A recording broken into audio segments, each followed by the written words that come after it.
আসসালামু আলাইকুম রহমতুল্লাহি বারকাতু। দেখেন এই ভাইটা নিত্য প্রয়োজনীয় জিনিস নিয়ে কিভাবে একটা কবিতা বললো, আপনারা একটু একবার শুনে যাবেন ইনশাআল্লাহ। দ্রব্যগুলো ঝগড়া করে কাহার বেশি মূল্য, আদা বলে কেউ হবে না আমার সমতুল্য। আমার মূল্য ঊর্ধ্বে ওঠার গতি এতই তেজি, 2-3 লাফে হইছি আমি 300 টাকা কেজি।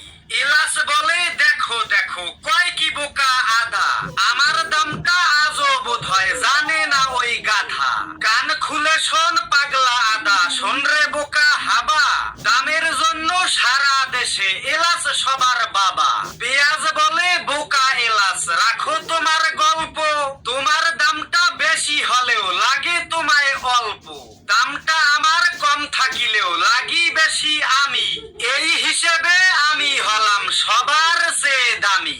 সোয়াবিন তেল উঠে বলে হায় রে বোকার দল, আমি থাকতে তোরা কেন ঝগড়া করিস বল। 80 থেকে 200 হইছি মাত্র যে এক রাতে, কান্নাকাটি করেও তোরা পারবি কি তার সাথে। সাদা চিনি বলে তোরা ঝগড়া ঝাঁটি ছাড়, চাওয়ালারে জিগাও গিয়া মূল্য বেশি কার। দামের জন্য আমার সাথে কেহ পারবি না, আমার ঠেলায় দেশে এখন 10 টাকা কাপসা। আড়াল থেকে মুস্কি হেসে কইছে গরুর গোস্ত, দাম নিয়েই ঝগড়া বিবাদ বাদ দে তোরা দোস্ত। গরিবদেরকে গিয়া আমার দামটা জিজ্ঞাস কর, ওরাই কইব আমার কি দাম আমি যে কি দর।